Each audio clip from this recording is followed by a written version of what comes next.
ఈరోజు మనం చేయబోయే వీడియో చాలా ప్రత్యేకమైనది.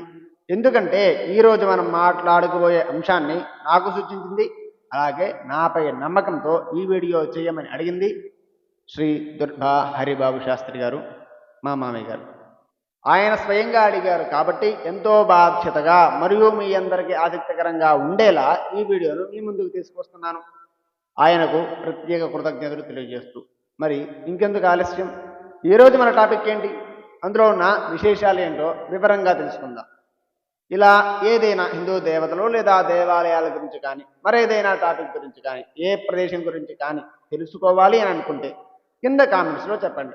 ఖచ్చితంగా ఆ వీడియో చేసే ప్రయత్నం చేస్తాను. మీ సపోర్ట్ నాకు చాలా ముఖ్యం ఫ్రెండ్స్, తెలుసుగా. ఈ అనంతమైన విశ్వంలో కంటికి కనిపించని ఒక శక్తి దాగి ఉంది. ఆ శక్తిని చేరుకోవడానికి ప్రాచీన కాలంలో మన మహర్షులు, మన ఋషులు ఎన్నో మార్గాలను వెతికారు. అందులో అత్యంత శక్తివంతమైన మార్గం శబ్దం, మంత్రాలు. మంత్రాలు అంటే కేవలం పదాలు మాత్రమే కాదు, అవి సృష్టిని సాధించగల ఫ్రీక్వెన్సీలు.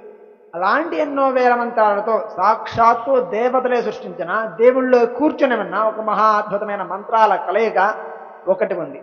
అదే శ్రీ లలితా సహస్రనామ స్తోత్రం. ఇది ఎవరో ఒకరు కూర్చొని రాసిన పుస్తకం కాదు. దీని వెనుక బ్రహ్మాండాన్ని వణికించిన ఒక భయంకరమైన యుద్ధం ఉంది. కానీ వినేయరుగిన ఒక మహారహస్యం ఉంది. అసలు లలితాదేవి ఎవరు? ఆ 1000 నామాల వెనుక ఉన్న ఆ సైంటిఫిక్ అండ్ స్పిరిచువల్ కోడ్ ఏంటి? ఈరోజు ఈ వీడియోలో ఎన్నో రహస్యాలను తెలుసుకుందాం. ఈ ప్రయాణం ముగిసేసరికి మీ ఆలోచన విధానం పూర్తిగా మార్చేస్తుంది. ఇక వీడియోలోకి వెళదాం అదండి.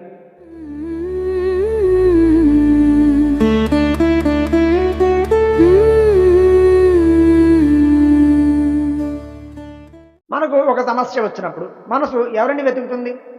ఎవరితో చెప్పుకోలేని బాధ వచ్చినప్పుడు ఎవరి ముందు మనసు విప్పాలి అని అనిపిస్తుంది?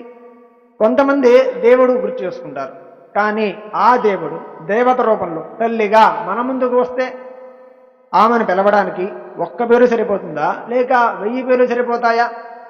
ఆమె శక్తిని, ఆమె అందాన్ని, ఆమె కరుణను, ఆమె విశ్వస్వరూపాన్ని వివరించడానికి అదే 1000 పేర్లతో పిలుస్తూ ఉంటాం. ఆవిడే 1000 పేర్ల వెనుక దాగి ఉన్న ఒక పరాశక్తి, శ్రీ లలితా త్రిపుర సుందరి దేవి. ఈ కథ ఇక్కడికి ఎన్నో లక్షల సంవత్సరాల క్రితం మొదలైంది. తపస్సులో ఉన్న పరమశివుడి మీదకు మన్మధుడు తన పూల బాణాలు వేస్తాడు. శివుడికి కోపం వచ్చి తన 3వ కన్ను తెరుస్తాడు. ఆ అగ్నిజ్వాలలకు మన్మధుడు కాలి బూడిద అయిపోతాడు. కానీ ఆ మన్మధుడి బూడిద నుండి ఒక విచిత్రమైన శక్తి ఉద్భవిస్తుంది.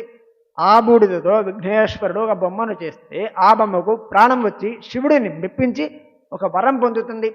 ఆ వరమే వాడిని భండాసురుడైన మహారాక్షసుడిగా మార్చేస్తుంది. వాడి శక్తి ఎలాంటిదంటే, వాడి ఎదురుగా ఎవరు వచ్చి యుద్ధం చేస్తున్నా వాళ్ళలోని సగం శక్తి ఆ భండాసుడికి వెళ్ళిపోతుంది.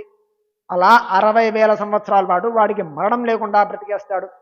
బ్రహ్మ, విష్ణు, మహేశ్వరులు కూడా వాడిని ఏమీ చేయలేని పరిస్థితి. ముల్లోకాలను చీకటి కమ్మేస్తుంది. సృష్టి మొత్తం నాశనమైపోయే సమయం దగ్గర పడింది. ఒక రకంగా చెప్పాలంటే విశ్వంలో నెగటివ్ ఎనర్జీ అనేది పాజిటివ్ ఎనర్జీని పూర్తిగా కబళించేసింది. అప్పుడు బ్రహ్మదేవుడి సలహా మేరకు 3,000,000 దేవతలందరూ ఒక మహాయాగాన్ని ప్రారంభించారు. ఆ యాగం పేరు మహాపద్మాటవీ యాగం. దేవతలందరూ తమ తమ తపోశక్తులను ఆ యాగగుండంలో ఆహుతి చేస్తారు. అప్పుడు ఆ చితగ్నిగుండం నుంచి, అంటే ఆ అగ్నిగుండం మధ్యలో నుంచి కోట్ల సూర్యులు ఒక్కసారిగా ఉదయిస్తే ఎంత కాంతి వస్తుందో అంతటి తేజస్సుతో ఒక మహాశక్తి ఉద్భవిస్తుంది. ఆమె శ్రీ లలితా త్రిపుర సుందరి దేవి. అమ్మవారి చేతిలో 4 ఆయుధాలు ఉంటాయి. 1 చెరుకు గడ, 2 పొలబాణాలు, 3 పాశం, 4వది అంకుశం. ఇవి కేవలం ఆయుధాలు కావు, మనిషిలోని మనస్సు, కోరికలు, ద్వేషం మరియు బంధాలకు ప్రతీకలు. ఉద్భవించగానే అమ్మవారు భండాసుడిపైకి దండెత్తుతుంది. ఆ యుద్ధం సాధారణమైనది కాదు, అది ఒక కాస్మిక్ వార్. భండాసుడు ప్రయోగించే ప్రతి మాయాస్త్రానికి అమ్మవారు తన చిరునవ్వుతోనే సమాధానం చెప్తుంది. చివరికి మహాకామేశ్వరాస్త్రం ప్రయోగించి భండాసురుడిని, వాడి అజ్ఞానాన్ని సమూలంగా నాశనం చేస్తుంది, సృష్టిని కాపాడుతుంది. దీని అర్థం ఏంటంటే యుద్ధం కోపంతో కాదు, చిరునవ్వుతో కూడా గెలవచ్చు అని. యుద్ధం ముగిసింది. సృష్టి మళ్ళీ ప్రశాంతంగా మారింది. అమ్మవారు మేరు పర్వతంపై ఉన్న శ్రీనగరంలో కొలువు తీరింది. అప్పుడు ఆమె తన సభలోకి 8 వాగ్దేవతలను అంటే సరస్వతీదేవి స్వరూపాలను పిలిచింది. వారి పేర్లు వశిని, కామేశ్వరి, అరుణ, విమల, జయిని, మోదిని, సర్వేశ్వరి మరియు కౌళిని. తన నామాలతో ఒక మహాస్తోత్రాన్ని రచించమని అమ్మవారు వారికి ఆదేశించింది. అప్పుడు ఆ 8 దేవతలు కలిసి సృష్టించిన ఒక మిస్టారికల్ మాస్టర్ పీస్ శ్రీ లలితా సహస్రనామం. దీనిలో ఉన్న అతిపెద్ద రహస్యం ఏంటో మీకు తెలుసా? ప్రపంచంలో ఏ స్తోత్రంలోనూ లేని ఒక మహాద్భుతమైన నియమం ఇందులో ఉంది. అదే పునరుక్తి దోషం లేకపోవటం. అంటే ఈ 1000 నామాలలోని ఏ ఒక్క పేరు కానీ, నామం కానీ, ఏ ఒక్క అర్థం కానీ మళ్ళీ రిపీట్ కాదు. 1000 పేర్లు, 1000 భిన్నమైన అర్థాలు. భాషా పరంగా చూసినా, వ్యాకరణ పరంగా చూసినా ఇంత ఖచ్చితత్వంతో ఒక స్తోత్రాన్ని మనుషులు రాయడం అసాధ్యం. ఇది స్వయంగా ఆ దేవతల నోటి నుండి వచ్చిన ఒక మంత్ర జలపాతం. ఇప్పుడు అత్యంత ఆసక్తికరమైన విషయానికి వద్దాం. ఈ స్తోత్రం కేవలం భక్తి కోసమే కాదు, దీని వెనుక ఒక మైండ్ బ్లోయింగ్ సైన్స్ కూడా దాగి ఉంది. సహస్రనామంలోని నామాలు మన శరీరంలోని కుండలనే శక్తికి, చక్రాలకు నేరుగా కనెక్ట్ అయ్యి ఉంటాయి. నామాలను, ఆ 1000 నామాలను మీరు ఖచ్చితంగా గమనిస్తే విశుద్ధ చక్ర నిలయాయై నమః, అనాహతాబ్ది నిలయాయై నమః, ఇలా మన శరీరంలోని ఒక్కో చక్రాన్ని యాక్టివేట్ చేసే బీజాక్షరాలు ఈ స్తోత్రంలో నిక్షిప్తం చేయబడ్డాయి. ఆధునిక న్యూరోసైన్స్ ఏం చెబుతోందంటే, మనం కొన్ని నిర్దిష్టమైన శబ్దాలను ఉచ్చరించినప్పుడు లేదా వినప్పుడు మన మెదడులోని వాగస్ నర్వ్ స్టిమ్యులేట్ అవుతుంది. లలితా సహస్రనామం చదువుతున్నప్పుడు లేదా వింటున్నప్పుడు ఉత్పన్నమయ్యే వైబ్రేషన్స్ మన శరీరంలోని నెగిటివ్ సెల్స్ని నాశనం చేసి స్ట్రెస్ మరియు డిప్రెషన్ స్థాయిలను పూర్తిగా తగ్గిస్తాయిట.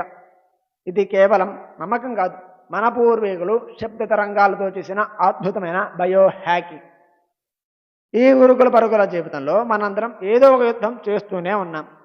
మనలోని భయాలు, టెన్షన్స్, అభద్రతాభావం ఇవే మనల్ని పట్టి పీడిస్తున్న ఆధునిక భండాసురులు.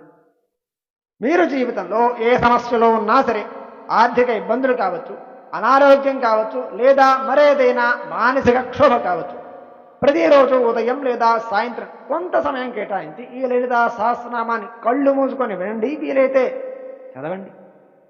ఒక్కటి గుర్తుపెట్టుకోండి, తల్లి కింద బిడ్డ ఏడుపు వినబడితే చాలు, ఎక్కడ ఉన్నా పరిగెత్తుకుంటూ వస్తుంది.